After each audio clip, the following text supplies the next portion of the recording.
Okay, so good evening everyone, bonsoir à tous et à toutes, and welcome to tonight's presentation of OTF Connects, titled Digital Math Equals Accessible Math, with Jen Abgar. We have a relatively small class tonight for a number of reasons, I guess, but as I said, it's always an opportunity for greater participation. So don't hesitate to post your questions in the chat box, and I know that Jen will enjoy interacting with all of you tonight. So don't hesitate to submit your ideas. As usual, I also would like to thank you all for taking time away from your families to meet us over OTF Connects and share your ideas and experience with us.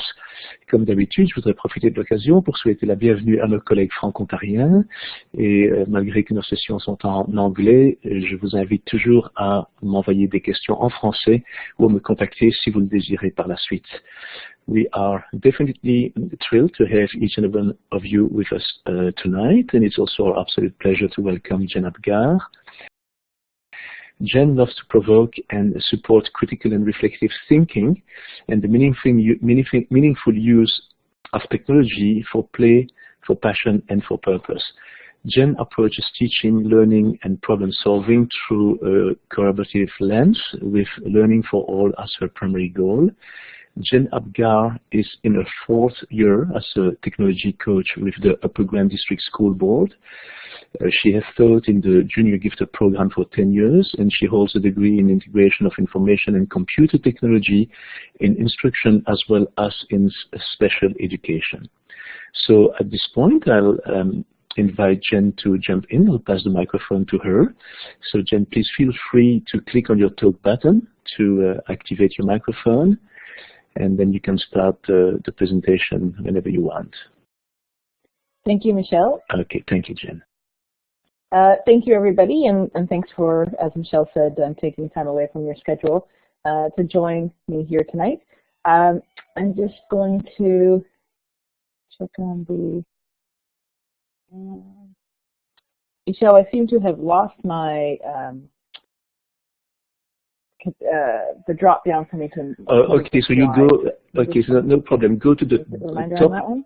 Yes, go to the top right corner. Okay, hold on a second. For some reason, you have lost your status as moderator. Okay, I'm going to turn you into a moderator again. No worries. Okay, now you should be a moderator. Now, if you go to the top right corner of your screen, you're going to see there's a drop menu. And you can open your Page Explorer, and then you will be able to move the slides. For some reason, you had lost your status as a moderator. I don't know why, but do you see the Page Explorer? Top right corner of your screen, under the blackboard, the little blackboard logo. Now I'm losing some audio here. I'm seeing my talking's happening. If you can hear me, this will just be a test as we're getting this figured out. You can just give me a yes to the check mark.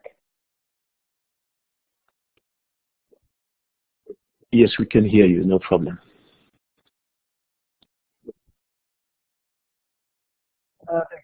Okay.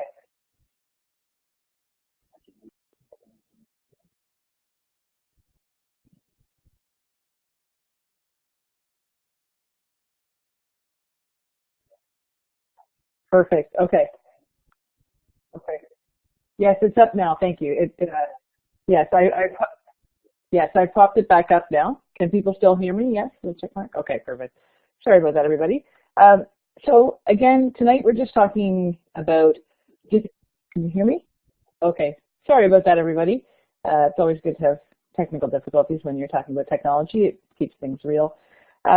So the title of today's session is Digital Math Equals Accessible Math. And we're going to be reflecting on the importance of using and embedding digital tools in teaching and learning mathematics for diverse learners in the modern world. So, oops, sorry, skip down to there. That was just our title page. And so again, Michelle spoke a little bit about me. This is just something that I put together actually for my last session with OTF. Just sort of some inspirational documents for myself. So there's a picture of me in the middle, and some documents sort of drive my instruction, the 21st Century Competencies document, Learning for All, which I was referenced in my little bio, which is a great document around special education, equity, inclusive learning, kindergarten program, because it says great things. and Leading Learners, which is the library Learning Commons document, creating pathways to student success, the ISTE standards, which we'll talk about possibly a little bit later. But I would like to get to know all of you as well. So maybe if you could just, I didn't make a slide for this. I'm going to go back to this one. We can throw it on here. Maybe if people could just put the little chatting button there. So it's the fourth one down, as Michelle mentioned. And just type in what your, or you could do it in the chat, what you're teaching currently or what your role in education is currently.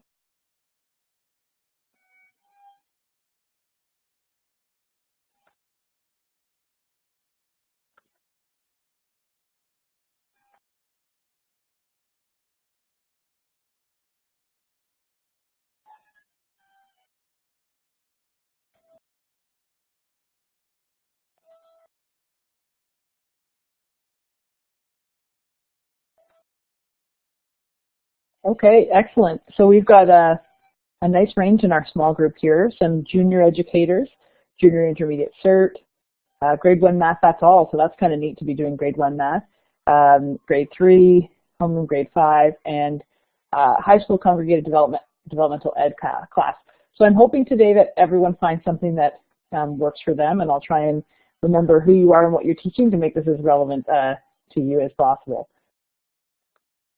So the first thing, let's bring up the slide here, sort of the goals for this evening is to recognize some hows and whys. So for example, how and why the goals in grade 1 to 8 math curriculum.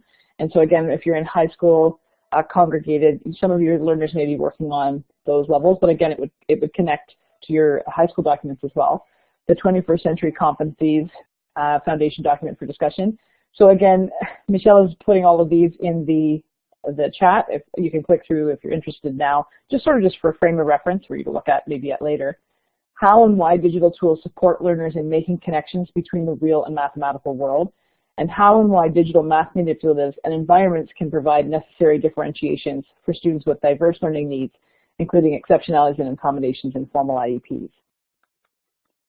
So the first thing we're going to look at is the goals in the math curriculum and the 21st Century Competencies Foundation document. Just curious, and you can do this with a little yes or no, how many people have heard of the 21st Century's Competencies document? If you can just indicate a yes, I have with the green check, or a no, I haven't with the X.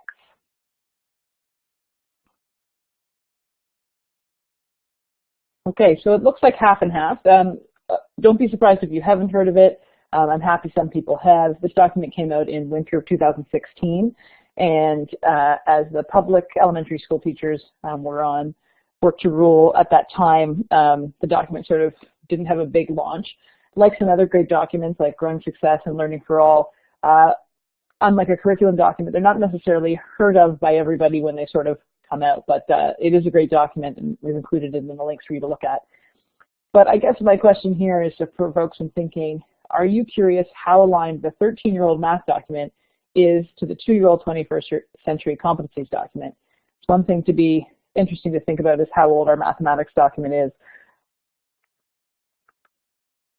So here are some quotes from some of these documents, and this will connect to why digital. So the statement says, digital tools are important problem-solving tools to be used for many purposes. These are tools of modern mathematicians, and students should be given opportunities to select and use the particular applications that may be helpful to them as they search for their own solutions to problems. And just the two graphics I have here, up here in the top right, this is a link to the University of Waterloo Applied Mathematics program. And we know not all learners go in to take mathematics at university, and I would not have been one of them. I'll share my math journey and story later on when we talk about open tasks. But it's interesting to note that this is part of a faculty that's existed for 12 years, so as long as the math curriculum document's been in effect. And the mathematicians that do this university work, none of the calculations are done by humans. All of them are done by computers. So it's just something interesting to think about. And the literacy document here, the adolescent learner, which Michelle has posted there as well, even though we're talking about, when we often talk about literacy, we think of numeracy as something very different. But that's a great document that was updated in 2016. and talks about the motivation of learners and them owning their own learning. So particularly, again, if you're in the high school context or as your juniors are going into becoming intermediates, it's another great document to look at and reflect at, even though we're thinking about numeracy or mathematics at this time.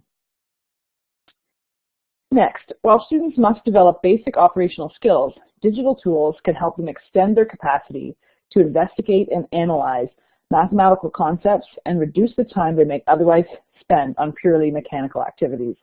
And this spoke to me. If you look at the graphic to the bottom left, we've got here someone using a fine-tipped pencil, ruler, and a compass. And to the right, we have a graphic representation here from a great free web-based tool called GeoGebra. There's a link there as well. GeoGebra and one other one that I'll speak to as well are more complex to use for educators, especially depending on your own comfort level of math. However, they are good to look at, and they are building their tools and applications for elementary math as well. Next statement. Students can use digital technologies to perform operations, make graphs, and organize and display data that are lengthier and more complex than those that might be addressed using only pencil and paper. So again, here on the left, we've got this is a sine wave curve in a tool called Desmos. So there's links there as well that Michelle will put in. You can just look at what it's about and create a free teacher account as well. So again, some of this mathematics is beyond the junior. I did actually challenge myself two summers ago, to do my additional basic qualification in intermediate mathematics. Obviously in Ontario right now, we're very focused on the renewed math strategy, and I've been on a curriculum team now. I did a 3-year term and just renewed for another 3 years. And even though my role as a technology coach, I thought it was important to up my game into mathematics as I reflect on our learning in our board, that I was probably not the most effective mathematics instructor in my 10 years, and having taught congregated gifted, there were a lot of students who came in with probably a higher level of conceptual understanding of math than I had, even though I was able to successfully figure my way through even some first-year university math courses. So when I did that course, I purposefully tried to look at digital tools, so as it would relate to my role, and that's where some of this thinking has come from for tonight's session. On the right here, we have something called Google Trends, and there's some links to that as well.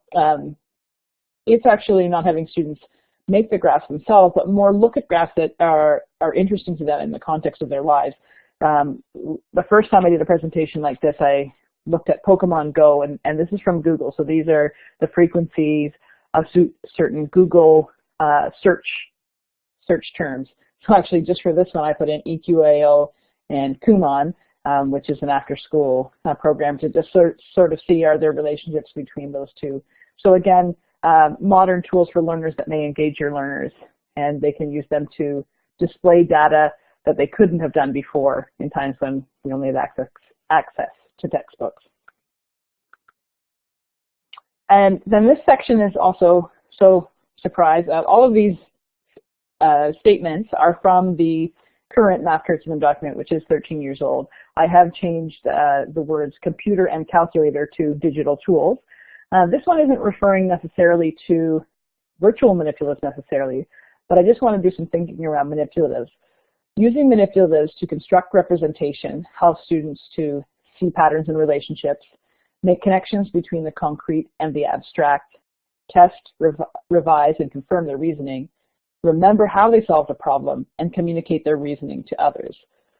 There's some interesting research, I believe it's by Clement, and I wasn't able to get the source for today, but I can find that if someone's very interested, that if students have used a actual concrete, so in their hand, touching manipulatives once, that after that one interaction with it, virtual manipulatives will meet all of their needs as it relates to constructing these relationships. So great to see how to be able to leverage these tools. This one is from Mathies, and we'll be speaking about it later, which is an Ontario-created tool. So the developers of these tools are Ontario math educators who also know how to code, and they're available for free on iOS and Android, and to use in web-based browsers, which we can look at a little bit later this evening. So one thing about using tools in mathematics, yeah, Melanie's math is a lot of fun. Well, that's good because maybe you can share some of your learning later today. One thing it also does say in the math curriculum document is using digital tools should not be laborious, restricted to inputting data, or simply following a set of procedures. Work with digital tools should be meaningfully connected to building conceptual understanding, and that's something that manipulatives can do. I think back to what I would even have done with some of my students before we had the access that we have today, putting things in an Excel spreadsheet to create a graph. So basically they were inputting data and a graph would come up. We shouldn't be only using it for these reasons, and sometimes the setup of that and teaching the spreadsheet piece would take so much time when that wasn't the piece that you actually wanted them to be working on. So data input, you think of it like just pressing buttons on a calculator, isn't the richest piece that we can get to. And one thing too, and maybe we'll have just a quick survey if people are feeling vulnerable to share. Getting familiar with a new tool will take some time to build fluency. Honor this learning time for you and your students. So maybe just with a show of the yes or no, how many people, I wish we had a maybe in there. Let's go with how many people feel extremely comfortable using technology in general. If we can have a extremely comfortable would be yes, check mark. And then, so Carolina, excellent. Okay, great. Caroline, thanks for being honest. Everyone's at a different comfort level, so it's just good to get to know the audience of where people are feeling.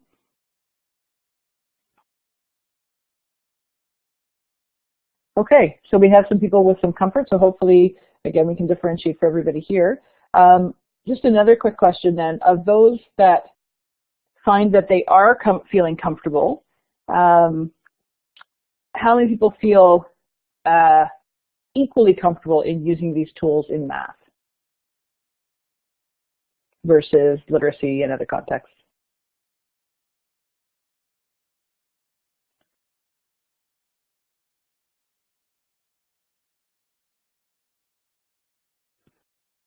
Okay, so interesting, and not surprising actually. I found that to be true, and I don't have the magic to make you feel so much more comfortable, but hopefully reflecting over today of the importance and opportunity and then exploring some tools with some context, we'll be ready to continue, Bernadette, to the exploring piece.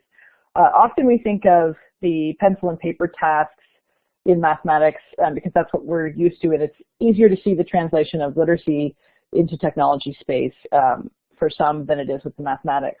The last quote that I just have there is, tinkering, playing, and investigating in digital simulations and virtual tools is a process that requires and builds conceptual understanding, meaningful connections, as well as critical thinking and problem-solving skills. So that's right from the 21st Century Competencies document. I've taken some of something that was not in chart form and made a chart form for it. And in there, they were talking about different types of tech tools. So the ones that, when we're thinking through the lens of math, I see as the most relevant are visualization. So technologies, and again, 3D printers, we can connect to mathematics. We're not going to be going there in depth there today, but interactive maps, graphing tools, and concept mapping tools are pieces that do directly correlate to visualizing things, which will help with conceptual understanding in math and making connections in authentic real world. Okay, and I'm just looking at the chat here too. So Scratch, I was thinking of bringing coding in here today, and maybe Jan, you can do that when we get to the exploring stage and do some share back.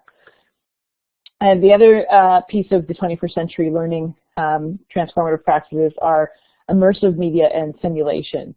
So virtual worlds and interactive games and interactive tools like we'll be using. I was just saying to Michelle before this session started, my first OTF webinar was 4 years ago now, on using Minecraft in my classroom, not just for math learning. Actually, the focus wasn't math, but there's so much math in there because you're dealing with cubic non-standard units all the time. So just thinking about those pieces and how they connect to also the 21st century's competencies, which we were hoping to build within our students. So The next thing we're going to think about is how digital tools support learners in making connections between the real and mathematical world, and the importance to that, and how that will help all learners. So here we have Conrad Wolfram. If you've heard of the website Wolfram Alpha, if you could put a check mark, and if you haven't, if you could put an X.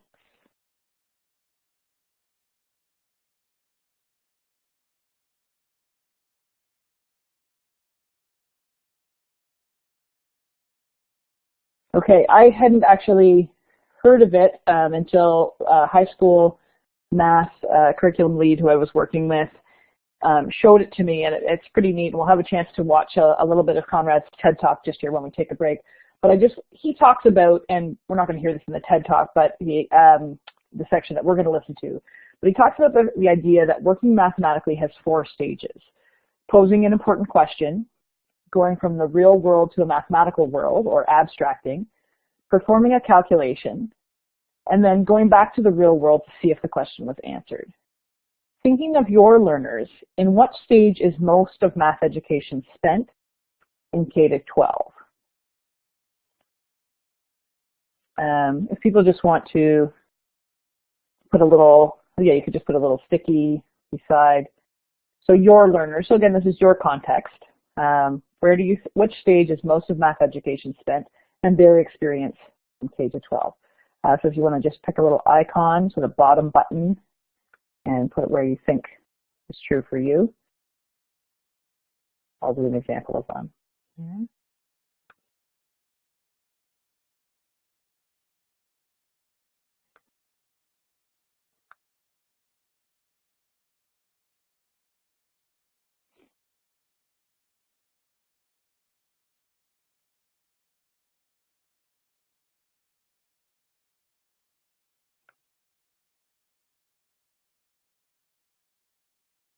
And if you're having difficulty with the icons, you can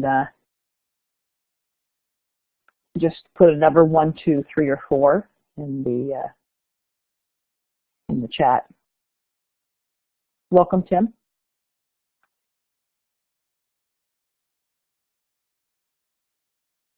Okay, Ramona, good point.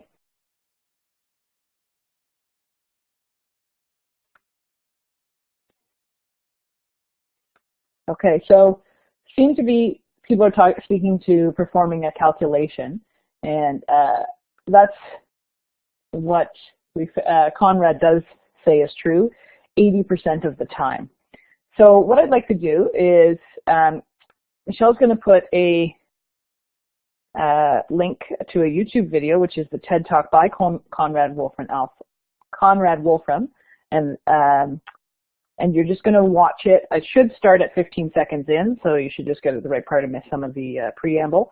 And if you could watch that until minute 2:36, sort of a natural break, and then come back. Michelle, if you don't mind putting on a timer too, maybe for, I don't know, 2 minutes and 45 seconds. So people can go and watch that, and we're going to come back and do some reflection. I'm going to put the timer, and then you can give us a green check mark when you return to the class. Thanks.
Okay, just waiting for a couple more green check marks. Hopefully people were able to access some of that, and maybe some of you are engaged to click through and watch some more later on.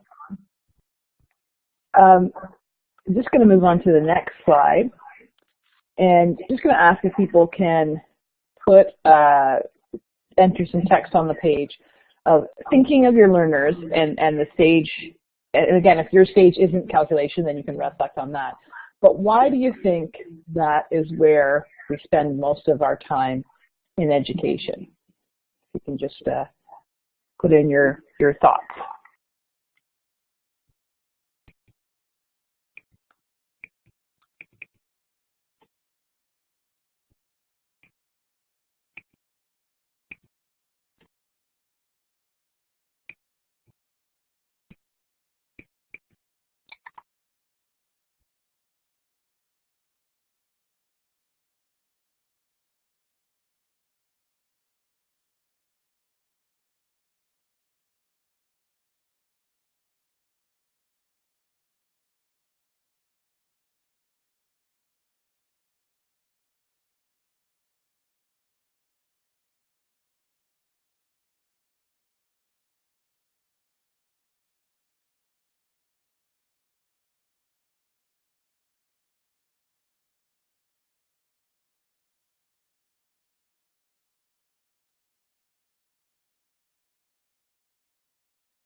Okay, thanks.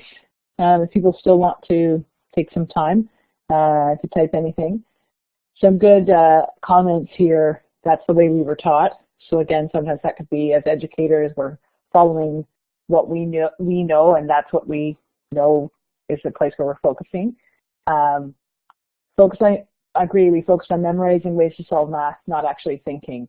That's something that I found, and I've used an example as for myself, and actually using these manipulatives with students this year in this role. I've realized I've built my actual conceptual understanding of how math is connected across contexts. But again, I was able to because I don't think I have a great memory, but I built procedures and I coded myself, if we're thinking of coding, how to do, for example, long division, the algorithm. So I remember whatever year I figured that out, maybe grade 4, I could run that like I was playing Tetris. It was actually a relaxing thing to do. I didn't actually understand what I was doing, but I knew context in which I could apply it. So something to think about as well. We may not have a strong math background or number sense ourselves. And again, I'm glad someone's mentioned that too. That's what, in the work that I've been doing supporting our curriculum team, that is the case in many educators, possibly less so in high school or intermediate math, where it's math, people have a math specialist, so possibly they went in, they're more confident and competent in their personal math skills, though that doesn't always apply to instructional skills in that same subject area. Because we feel students need the mental math and number sense for their future. How can they extend their knowledge if they don't have tools and strategies to apply to solving problems? So again, too, the mental math and number sense and skills. So speaking of that, that's a good segue into our next slide. So Conrad Wolfram does talk about the amount of time we spend performing a calculation. And there are 2 links that Michelle will throw in there. I'm going to just explain what they are and then give you some exploratory time with both of them. So the first link is going to take you to the Wolfram Alpha, actually elementary math. So again, if you want to take it somewhere else, you can click back a link from there. But you can see how this example here is that I just typed in 5 minus 1, and I know it's very small font. You'll see it bigger when you go in the tool yourself. So it gives you what you said, what your input was, what the answer is, it written numerically, it visually represented on a number line, and it represented with manipulatives. And it actually tells you the percentage decrease, which I'd never thought of that mathematically that way. And then underneath there's a word problem here. And actually the second link is for word problems, and that word problem is there too. So this is AI, so artificial intelligence computer that Wolfram Alpha has provided. This, all the tools and aspects you're going to use in it are free. And I'd just like you to go in and possibly click on the first one first and put in a math problem, sort of see how it's visually represented, and then look at the word problems. So I'd like to give, let's say, 2.5 minutes to do some playing there, and then we're going to come back and reflect. So if Michelle, if you could put up 2.5 minutes, and if you could click through to each of those. And then just a green check mark when you come back would be great.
So if you're coming back, if you can just put a green check mark. And that's something that you've got the links again to go back and do some further exploring. There is actually, he reaches a point in the TED Talk when he types the phrase, am I drunk, into that. And it actually, you can put in your weight and figure out how much you drank and how much time has passed. So again, it's not necessarily appropriate for elementary context, but interesting to think about the applications of math in a program of this robustness that he's created. So that being said, I just have you reflect, and you don't have to reflect in each box, but to do some thinking, how might tools like this impact the engagement or interest of your students? So again, you can think of that through two lenses: if you gave them the opportunity to explore that tool, or when you're asking them to do tasks that could be done by that tool. The next reflection piece is the types of questions or math performance tasks you ask of your students. So how might that be impacted by a tool like this being free and accessible? And even if you hadn't heard of it today, I mean, we talk about Googling things, you can actually ask Siri or Google Home or most simple math questions, and it will access Wolfram Alpha to get an answer. So actually, if you have an iOS, that's what Siri uses to answer math questions. And finally, how might tools like this impact your approach and focus on mathematical instruction?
some great answers here. I'm going to let people still write. Just to, Sarah, your question in the chat, for some reason, I can't access my chat to respond via chat, but I don't believe Blackboard Collaborate is a free online tool. Maybe Michelle could speak to that. The application that I was speaking to was the Wolfram Alpha tool.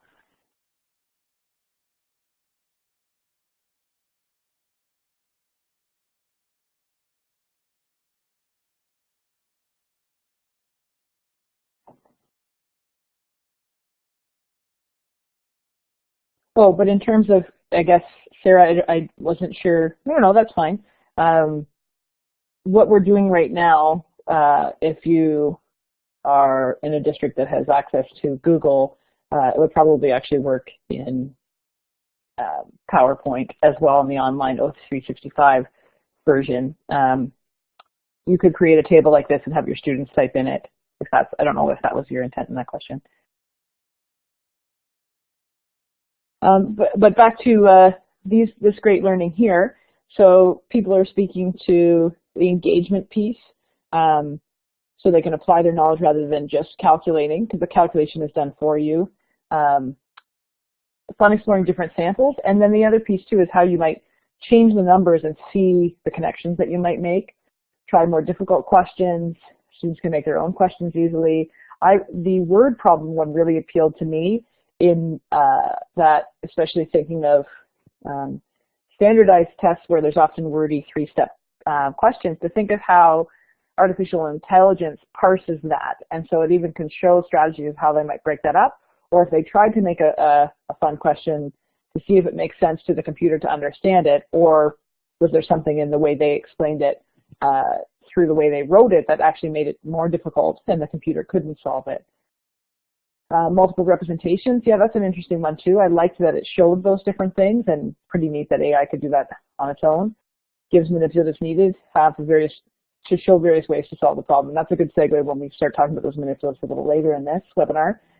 Easy to develop questions for any level, and another way to do it. So showing different ways, and I like the number line because number lines are not something I felt I used very effectively in my practice, and probably then didn't teach subtraction super effectively either. So it's great to see those different representations, because that's going to resonate with different types of learners and the way they approach their conceptual understanding. So the big accessibility piece in here was, I think, with some of you being a CERT and in congregated settings, and I think many teachers actually who are in classroom context have students who have assistive technology to support them with their learning. And actually, let's just do a check with that. If you are working with students with exceptionalities, which many of you I know are in your congregated settings or as a CERT, but in your classroom context too, please put a check mark if you have at least one student in your classroom context this year who uses technology to support them with their exceptionality.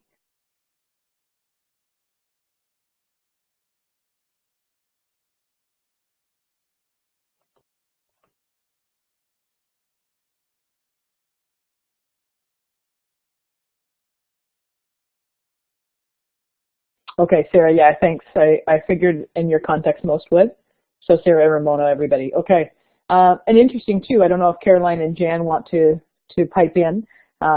Yes, grade 1, okay, that's often students, unless they have augmentative communication, and I will speak to a bunch of different needs and how technology can support those learners with math, but usually they do not have their own specialized equipment allocation in grade 1. Jan, I don't know if you want to speak to your context. In the lower primary French immersion, okay, and FI, I know in our board, our FI is inclusive and it is happening more so, but it is relatively new and probably not in grade 1.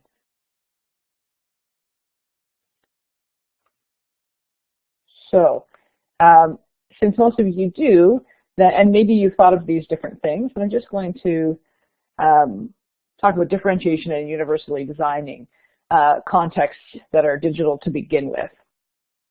Okay, so just some written output. Okay, thanks, Jen. So universal design is a concept, and I've just picked a nice definition here from North Carolina State. the design of products and environments to be usable by all people to the greatest extent possible, without the need for adaptation or specialized design. And universal design or different, so you can differentiate your program, so you're changing what you do to meet the needs of a learner, or you can design what you're doing from the beginning so it's accessible to all. So I've just included coming up some cartoon graphics, but I want you to think to learning experiences that are designed to meaningfully include technology into them from the beginning, make learning more accessible for learners with exceptionalities. So I just did a Google search of math worksheets, and here they are.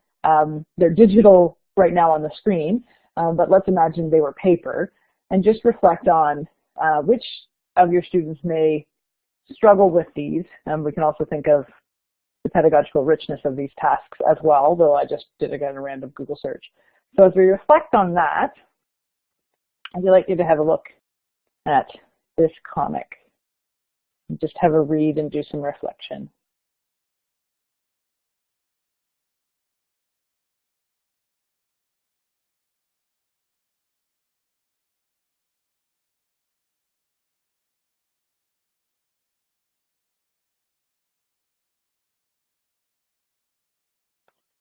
Just a check mark if you've seen this comic before, I'm just curious.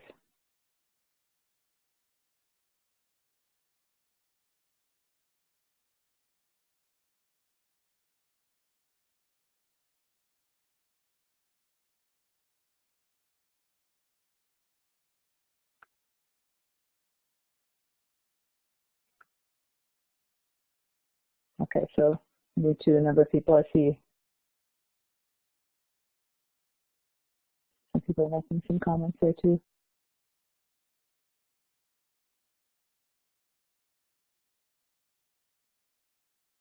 Excellent, Tim. Yeah, so and it gives some context of how we can open those things. I'm just going to I have some prompts. So we've used this slide before.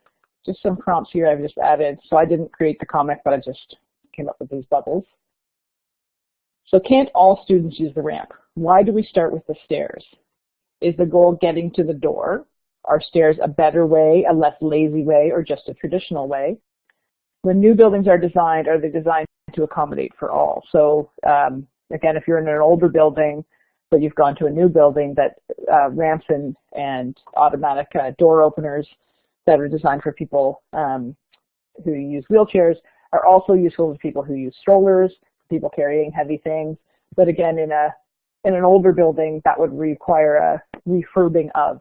So sometimes, if we're thinking of old pedagogies or old approaches, it's sometimes harder when you're not starting from scratch, knowing what you might design from the beginning.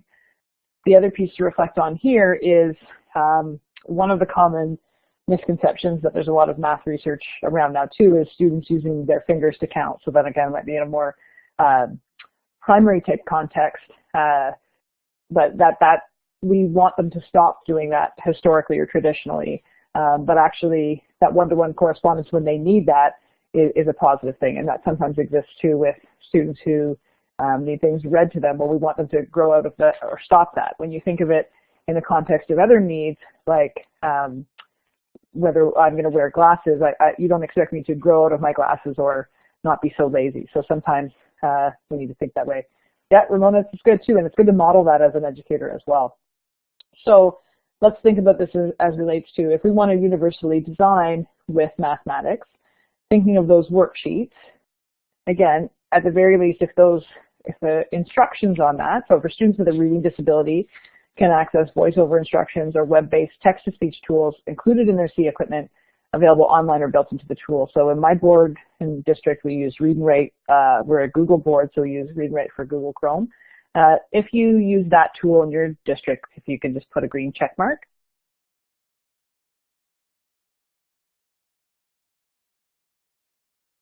Or you might use, or if you use Read and Write for Word, if you're in Office 365 district.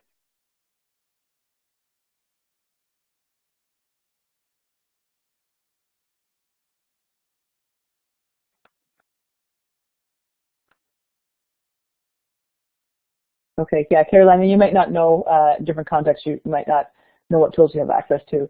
So again, even in something as simple as those worksheets, so if that's still what it was, if a student is, instead of you having to go and read for that student, or them also having a literacy obstacle of accessing the instructions, if it's digital for them, then it can be read out loud. So that would help reading. Again, too, written output. So not all students have the same exceptionalities, but some also have their C equipment for them to write their answers. So work can be done on the computer with the read and write tools, and students can explain their thinking using words or via a screencast with audio recordings to be submitted electronically. And the screencasting one is sometimes easier with math and with the overlay of the virtual manipulatives, which is what we're going to speak to. But again, too, if they needed to say to you how they figured out that answer to describe their math, then having it digital allows that to them not to require a scribe or to do the written output, which might put more cognitive load on them, particularly if math is also something that they struggle with. Some disabilities that are less frequent, but that we see in our regular classroom settings, but do exist, would be low vision. So again,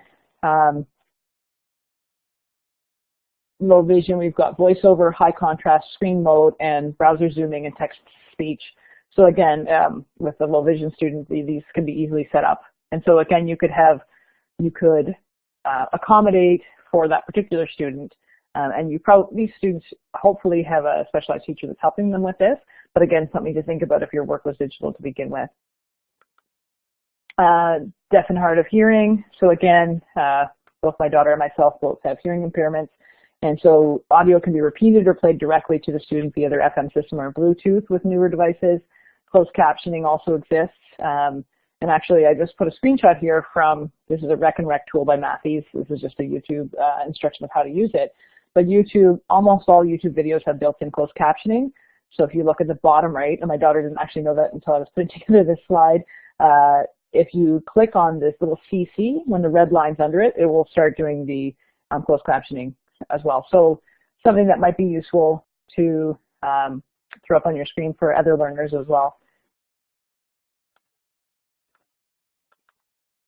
Next, processing speed. So by having something digital, students can work at their own pace and come back to practice whenever they have access to their device. So again, too, unlike paper that they possibly leave in their desk, it just allows an easier way to access it in the same place. But that being said, working memory, they may not hold all of that in memory, but activities are sequenced and chunked if they are linear or developed to be open concept and discovery based, so students don't need to hold multi-step instructions in their head. And that's going to be more about the virtual tools that we're using. With instant feedback, using virtual manipulative, students can play again to recall the step or concept that wasn't held in short-term memory. And then finally, a successful hands-on lesson will also help anchor concepts into long-term memory, which will help with future lessons. So again, going back to my long division example, if I had been using, for example, tiles to understand how division works on a larger scale, I probably would have been able to, with a larger conceptual understanding, I wouldn't need to hold all of the memory of the process of doing long division in my head, because it would have gone into long-term memory as conceptual understanding.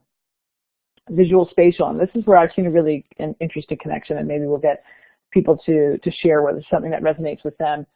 So there's two aspects of looking at this. Using digital tools will help accommodate students who would have difficulty independently finding points on a grid by providing feedback with XY points automatically being represented.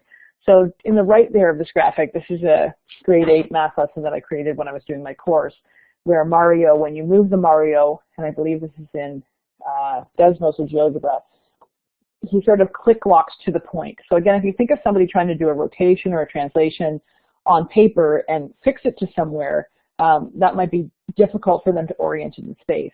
But on the other side there, this is one of my, another favorite comic, some people learn in a linear step-by-step way, and that's often how we explain, or traditionally have explained mathematics.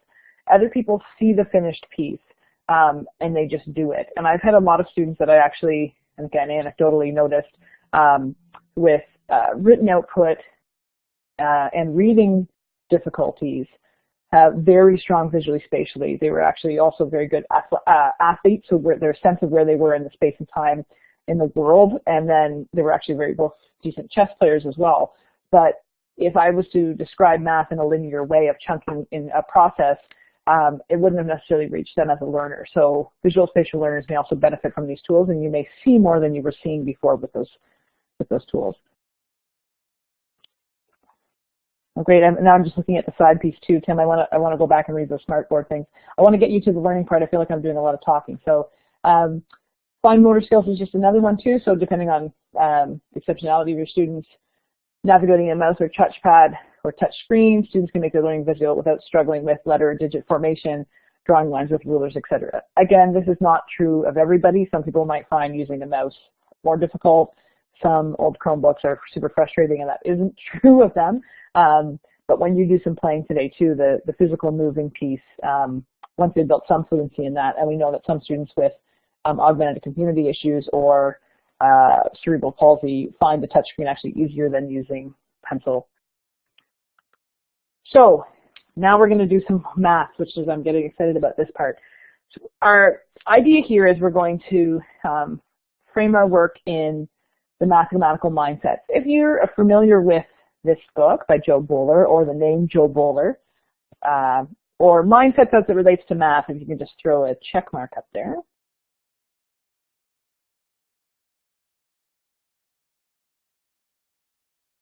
Yes, we're big fans of Joe Bowler in our district as well. And Michelle's put some links in there to that source. We've been basing a lot of our professional learning around this book. We've actually had supported our educators in taking the online course through Stanford with Joe Bowler. So that's where sort of this thinking and learning is coming from. How many people? Okay, so most people are familiar with her. Then what online course is it? It's a Stanford. I'll tell you what, Sarah, I'll look for the actual name of it. There's a lot of free resources that she has for parents and teachers and students.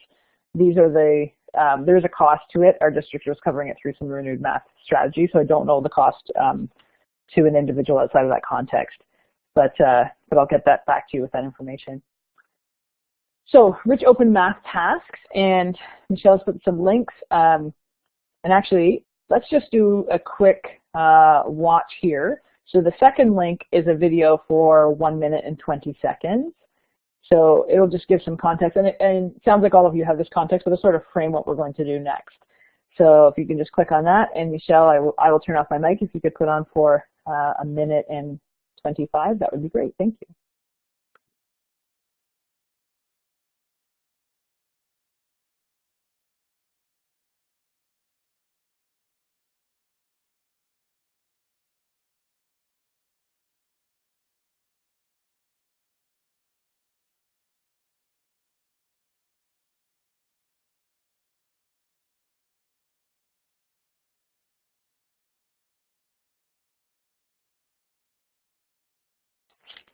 You can just add a green check mark when you're back.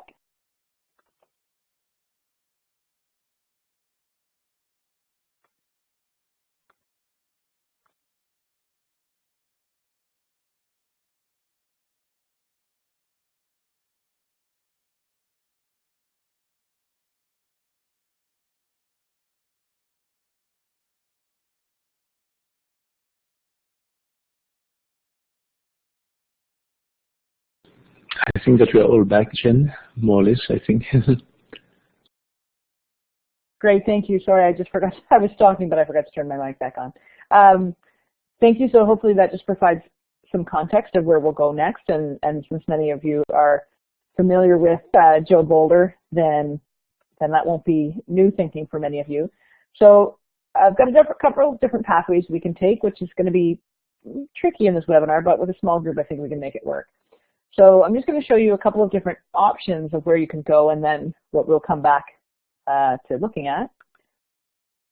So what I've done is I've taken, I've created an open math task, relatively simple one for K-2 primary, and a tool that you could use to look at that particular task.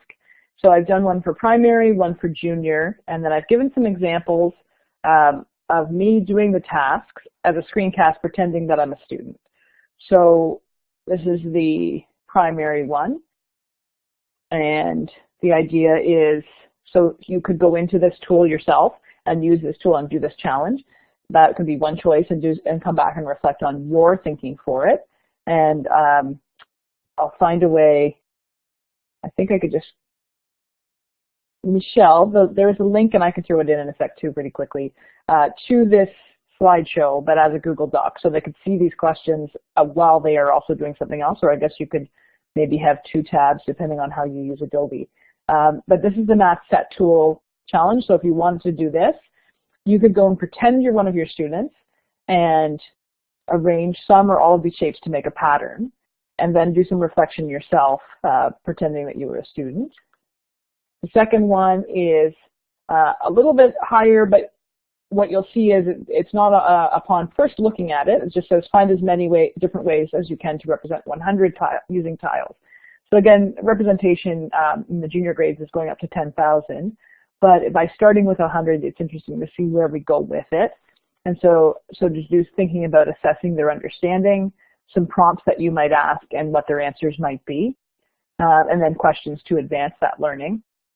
And on the right here is just the different things that this tool can do. So if some of you said you were familiar with Mathies, if you're not, then if you find that frustrating, I have done the task, and you can watch this YouTube video if you don't want to do the task yourself. So this is where you're going to get some choice. If you want to go in and try playing with the tool and reflecting on those questions, or if you want to see me using the tool and pretend I'm the teacher and reflect on what you think I know and don't know. So that one is again around patterning in primary, but again, you could be looking as assessing me as acting as the student. What aspects of this do I understand? What misconceptions might I have based on what I said? What would be a good prompt or question? So there's that primary one. I've also done the second one, which is the number sense one around 100. So I've done the question, and I've done a screencast of that. So you can also think, okay, if my students do this, what might they do when you're going through that? And then if you want it, this might be for the person teaching high school, and again, I don't know everybody's where your students are at in their stage of learning for their understanding of math. This is again a grade 5 task, but it's using clips, which is also available on the Mathies website. And this is me. I'm acting as a disengaged reader with a disengaged math student, but I have a good mindset. I'm going to try things, and I'm talking through this tool. And so what's realistic in it is I don't have a reading disability, but I had not used this tool ever before. So this is me doing some self-talk around that. So that's that one there. Again, if you've used some of these tools before, you can go through and look at some other Mathies tools. There's a link to all of them there. I found that the set tool and the color tiles tool allow themselves to be sort of more task. I feel you can see more learning of different types in it. However, if you're familiar with them or want to try something more concrete, you've got the money tool, the relational rods tool, fraction strips, and rec and recs. So there's links to those as well. And then after we come back from that, we'll just do some reflection in the chat. And so the hard part with this, and maybe you guys can give me some feedback, how many people feel like they could have a pathway to those based on the links they see on the left? And if you have an X, I don't know where to go, I don't know where to start. That's great feedback now too, because I can always be more directive. So check mark, yep, I'm going to try one of these for 5 minutes and do some reflection. I will share the link to the Google Slides version of this webinar too, so you can look at that if you'd like to. So check mark, yep, I've got enough information, I can move on. And if you do put an X, that's great, because I can just give you some more, you can ask some questions of where I think you should go based on what you want to learn. So if you put a check mark, I'll just throw that link.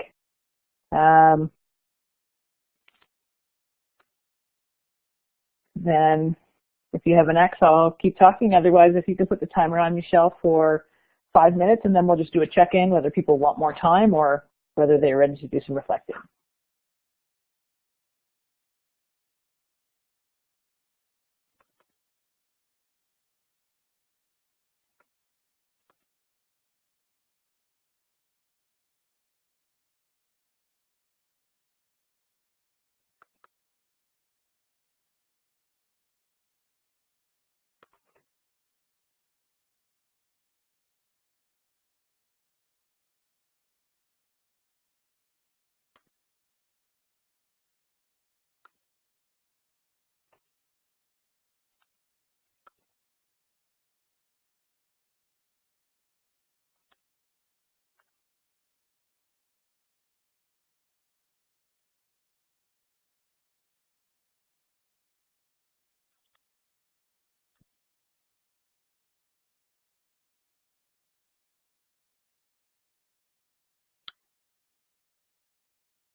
So if we can just do a check-in, and then we can check in whether people want more time.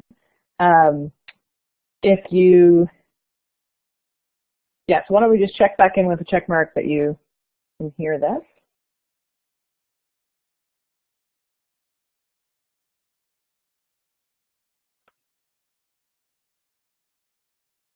Okay.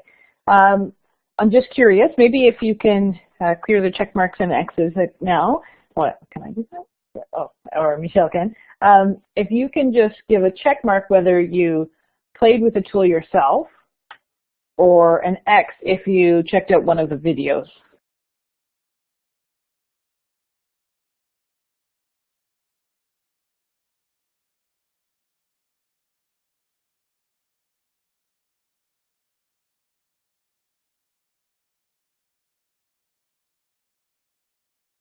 Okay, Ramona, you did both. Okay, good. I didn't give that that option.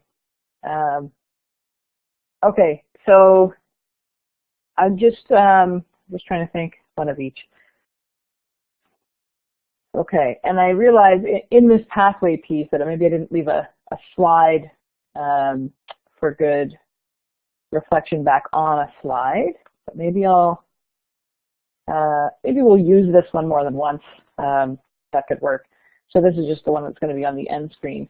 Maybe if people could just click in here, something they noticed, something they wondered, something they liked, and something they found frustrating. Oh, you can throw it in the chat too if you.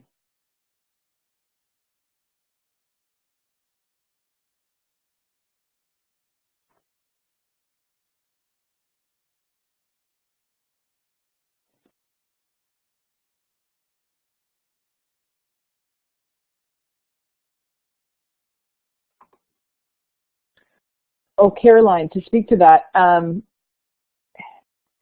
know in our district that it sometimes says you need Adobe, and then if you click on it, you can just ask it to run.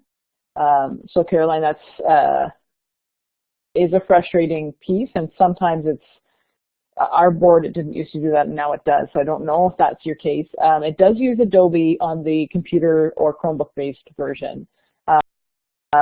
I did pick to focus on the apps that also have apps that are free and they don't use Flash. So when Mathies was first developed, everything was Flash-based, which is why they didn't have anything for mobile devices or it was a pain. They've taken the newest tools and changed that. So I'm sorry for you today that you couldn't try it, but maybe, hopefully you had a chance to watch a video.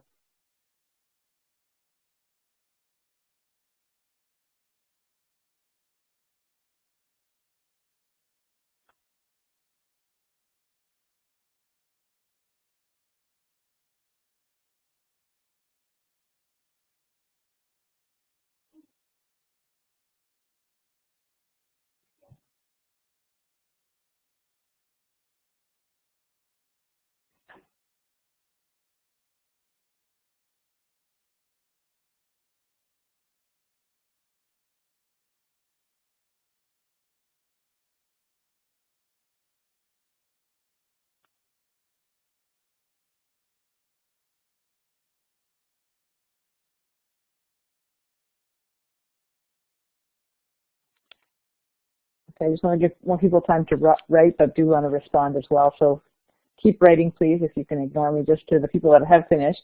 I like that it's so visual, frustrated. I've never heard of Mathies before, as was I before I sort of was playing in this space. So that's part of the reason that I wanted to pick these particular Ontario tools that are accessible except for the Flash piece in some contexts. But I'm glad you've heard of it now, and please share it. I think it's, I didn't love the Mathies tools when I first played with them because I think the interface initially was not as obvious or looked sort of a bit 90s for me, and I was actually at a conference with a teacher who's one of the coders for it, because again, the coders are all math educators from Ontario who are seconded from the ministry to do this work. But it is a great tool, and students have picked it up quite quickly. Yeah, so I can speak a bit more to Equatio just when we go back to that slide. And so that person will hopefully have that answered. So Caroline, great point. The part that I find interesting, and again, I don't know your learners, so I couldn't speak to that. I was recently doing a placement in a school with grade 4, 5s, and 6s in 3 different classrooms, and the teachers there were very much about making the physical manipulatives accessible, trying to model using the physical tools, and it wasn't getting pickup. And as soon as it was digital, the kids were all over it. So it's interesting because we're trying to figure out that why. Is it because, I mean, some people say, well, there's a stigma that, you know, the blocks are for younger kids. So anyway, I'm just curious with your group. I mean, I don't know your students, but even, oh, sorry, and you're saying grade 1. I'm thinking grade 11, grade 1I. Yes, physical manipulatives I would do. I was in some primary classes as well, and it was interesting to see the difference in the different spaces. The pros and the cons, it's differently constrained as well. So instead of building Lego towers, or I know students would always want to make swords or guns or weapons with their device, with their pieces, and build things. There's different constraints in the digital place, and it sometimes goes to artistic drawing. But so I would definitely do both, and particularly in grade 1. But interesting to see if you have the iPad app, do you get the same success from the same learners in small groups? Would be interesting to look at. Hope to find a few resources for each math strand that I can use in my classroom. Yeah, the other tools, I'll just go back in a second, like the interactivity of the grade 5 plenary activity. The student was frustrated by the lack of clear directions. Yes, and so I was playing the student. I also just didn't bother to learn the tool before I made the video, so it was authentic in that I didn't really know what the tool was supposed to do. There is a process in clips that will take them through in a linear way. I find that process personally sort of prescriptive, and I get disengaged from it, but it might work for some learners, so definitely think that out. But even with the lack of clear directions, the focusing on that one, if you've watched that video, is the discovery process. So what did I see, and how, if you were a teacher and were sent that video, or were able to sit beside the student as they spoke to what they were doing, which for some students would be hard. It's also hard to get students to do that level of self-talk. I mean, I am an adult and I was practiced in doing that self-talk, and I'm not feeling vulnerable when I do so, but sometimes they will in a video context. So that's why screencasting can help if you have access to that. That's not going to work on an iPad in the same way. You can't really capture easily what you're doing on an iPad and capture it in real time without some more tricky tools. So I think the students will enjoy using the tool. It's easier for some students to use the virtual manipulatives instead of the physical manipulative. And that may be true. And I'm big on student reflection, is that why do you think this works better for you? And also, again, having them do a compare and contrast by still having, obviously, the physical manipulatives available. The other piece, too, is sometimes in junior classes is there isn't always the same access to manipulatives. So if you have access to a computer, then you have this rich bank, and there's an infinite number, and you don't step on them, or they don't get lost or thrown in the garbage. So that's always a good one, too. Challenge will be access to the technology, and that is a challenge, and that's a different challenge than access to the physical, but is still a challenge. So just to go back for a second, I'll just speak quickly to these ones. So again, the open task piece is sort of key, because you could have a student who has no conceptual understanding really of patterning and someone who has a high level of pattern growth that could both use the same tool. So again, the task itself is open, where different students could have different success. And I believe it was Tim was speaking to number talks. We've had rich communication in our curriculum team about whether number talks should use manipulatives as a concept, if that's a mental math strategy, but even then to go back and say, okay, when you did this in your head, show me what it looks like with a manipulative, and then capture that for them. In this video, the piece, again, it's really about the reflection piece too, is with your students, is this, after they've built some fluency in using the tool, and so I was modeling, if you watch the videos, some fluency with the tool, which won't come right away. And that's the piece that I found with this tool in particular is that modeling a few small things for the students made a huge difference. Normally I'm about, okay, just jump in there, students, and we'll figure it out together. With this tool, because I found it not as intuitive as some newer tools, I think because of the time period at which it was developed, I just would show students a few couple things or let them do it or do parallel beside them and say, okay, this is how you get this to happen. And then they sort of figured it out on their own, like the copying piece. The number sense one. So again, actually, did anybody watch this video, the number sense tiles one? If you did, if you could just put a check mark.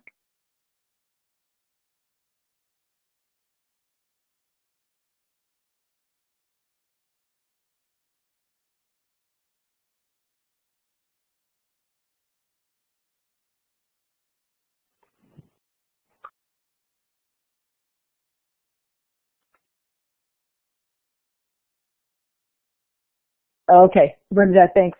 I'm not going to, I mean, we've only got 8 minutes left till the end of the time. But if you are interested in going back and looking at these links, again, they're all in the, they'll be in what Michelle shares with you afterwards, but they're also in that Google slideshow if you want to make a copy of that. In this one, I was sort of pretending a student that knew a lot more than how to count to 100, but to the question that, or the point that someone was making about different tools for different strands, what I've really seen is a connection across other strands. So when you have an open task and an open tool for students, and you have them talking about their learning, not only their misconceptions, but in this video, I'm talking about a lot of different types of math. As a student, not intentionally, I mean, I do pretend I'm a student who's showing off a little bit about what I know with multiplication, but there's some other concepts that come there, and then possible extensions for that learner that could come through too. I do reference that, so just something to look at. Again, a number of you, I think, watched the clips video. So just to tie it up before we sort of end, the last couple of things to think about, we've got these other tools. I wanted to speak to these when somebody did mention Equatio, which is a sort of a new tool. One of the tools that Matthew says is the Notepad tool, which is basically like a sketch notepad, which allows you to use a lot of rich math tools. And I was actually speaking to this developer saying that they are trying to do an overlay where all the tools can be in the same tool. So the Notepad sort of lets you annotate, it sort of be your workspace as well. And they are trying to put them all together. They originally pulled them apart to be sort of strand-based so people would know where to go and find things. But they're finding now that as teachers are spiraling their math more, are trying to make connections and having their students already making connections across contexts, that they want a tool that you can do all of those pieces in one space. So that is coming from Mathies. They didn't give timelines on that. In the meantime, Equatio, well, let's just do a check mark. How many people have heard of Equatio?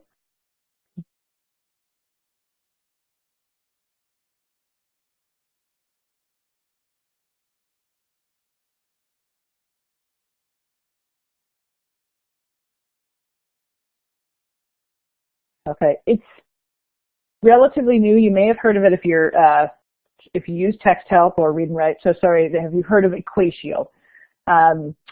It is, so text help are the makers of read and write, which is an accessibility tool. Equatio is now partnered with them as a math tool. So its big claim to fame initially was that if you write something with a pen, like a digital pen, it will transcribe it to mathematical notation. So especially for teachers who are trying to do math tests digitally and couldn't read equal signs or long division signs or square root, it can now do all of that. But the other piece is because it's made by a company that is all about accessibility from the beginning, it has all of that richness in the voice notes and all of that embedded in. So they're also coming up with a math space. So if you click on the link, just underneath, so math space at TextHelp is just the advertising for it, but underneath it, I've created a math space. So our district is a read and write district, and math space, the sort of version is in beta testing. If the Ministry of Ed has decides to go with read and write as the accessibility tool for the province, then Equatio is trying to be the math suite within that. So those little icons there are also tools that you can pull right in, so it has science-based things in there as well. So it's sort of up and coming, and possibly in the nearest future will surpass Notepad, but right now it's not accessible to everybody.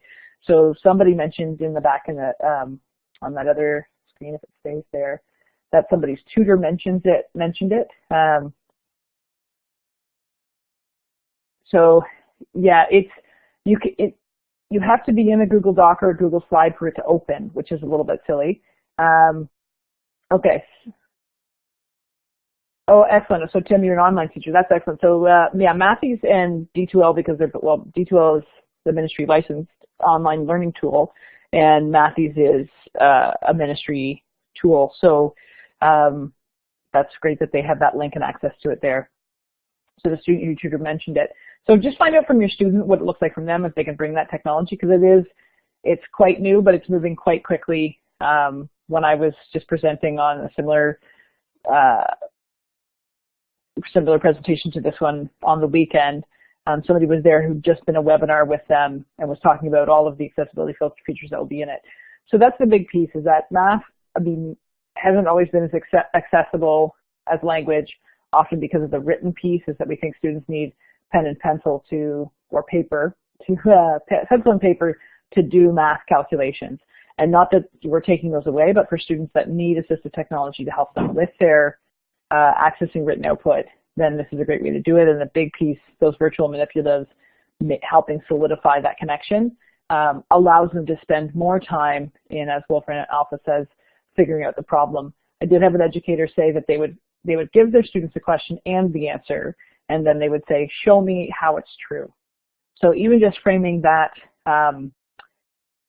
really helps students get to that place of thinking about, okay, it's more than just the answer. It's more just than the calculation. It's explaining that calculation. Yeah, so I feel like my actual ending reflection was, as you strive towards better meeting the needs of diverse learners in today's world, what are your next steps and what supports do you need to get there? So in the last 2 minutes, I want to thank you all for being here and sticking through to the end with this small group. I'm hoping that you've had some opportunities to learn at least one thing new, and even if it was just one tool to try out tomorrow in your context, that hopefully was enough for your time. I'm excited to have been able to share this with you, and again, sort of test driving, sort of going in different directions at the end there, because I feel like playing with the tool is richer than me just explaining the why, but hopefully you have some other resources for yourself and others about how, again, maybe check out that TED Talk again by Wolfram Alpha, or play with that tool with your students to get them to reflect on math. And then just thinking about, if I take the time to even just a simple math task to put it in a digital format for my learners. And then even before, we've got math space or Equatio in there, playing with that. And the other, just one quick piece that I will say is, so with this grade 4 class, they had never used the color tiles before. I had them in there trying it, and then taught them how to screencast with a more complicated tool that I use called WeVideo in our district, and do a voice walkover of what they were doing in it. Some just also took a screen grab and handed that in Google Classroom to their teacher. So, and she said these same students would not touch the manipulatives in the classroom in other contexts, and were showing and enjoying showing their knowledge in that way. So again, I would just say give it a try, even if you can't figure out all of the pieces, is have them in there and then sit beside them and say, is this helping them, and then what do I need to do for my next steps? So I'm just looking at the comments here.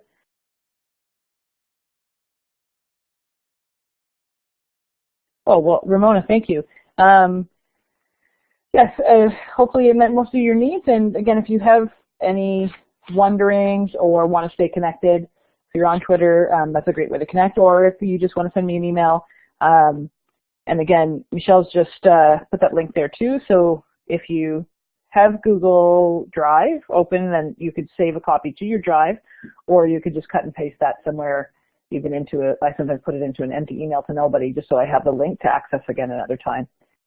And thank you very much. And I really enjoyed presenting for OTF, so hopefully I'll try another one another year, and hopefully our paths will cross in some other context. So good luck on your math journey, and I can tell by your questions and comments and reflections that your students are all the better for having you as educators. So thank you.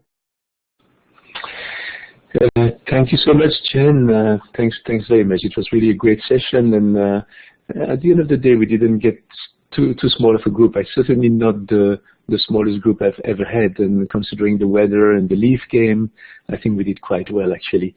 And also thank you so much for including options for interactivity in your presentation, and more importantly for sharing so many resources with us tonight. And as I indicated early on in the session, no worries, all these resources will be on the OTF website, and you will all receive tomorrow morning a link to Jen's page on our website with the recording of this session, as well as all the links that we shared tonight. So they will all be there for you. And I definitely want to thank you all for being such great teachers and participants tonight, for sharing your ideas with us throughout the session. It was really, really great. I just want to take 2 minutes of your time to make a couple of quick announcements. We have lots of interesting sessions in the coming days. In fact, we have over 40 sessions scheduled in April and May. And obviously, I can't go over all of them, but I just want to point out the session we are having this Wednesday, April 18, Learning and Teaching Early Math with Learning Trajectories. And I would warmly recommend it. It will be the first session provided by Edward Schroeter. It will be my first time working with Ed. And I think it's going to be a great session. We still have lots of places available for that session on Wednesday, so if you can join us, that would be really great. And as I said, we have many more, and let you explore them on your own. I'm just going to paste the link to our calendar in the chat box, and that way you can explore upcoming session at your own leisure. I also want to remind you that if you're a qualified teacher and you have completed an additional qualification course in math, technology, or kindergarten, you may be eligible for a $450 subsidy. And I'm going to paste the link in the chat box for you to apply for that to that $450 subsidy if you haven't done that yet. We really value your feedback. It's very important to us. We really read it very carefully, and our facilitators enjoy receiving feedback as well. So at the end of the session, you will be redirected to a questionnaire, a feedback questionnaire, and if you have a few minutes, please fill it up tonight. That would be great. And afterwards, you will be redirected to another page where you can enter your name, and then you will receive a certificate of participation to this training session that you will be able to add to your professional learning resume. And again, if you don't have the time to do that tonight, no worries, because we will send you the links to the questionnaire and to the certificate of participation tomorrow morning. So that's it for tonight. It was a great session. I just want to thank you all for your participation in this session tonight.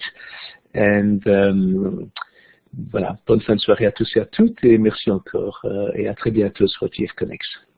I'm going to stop the recording now.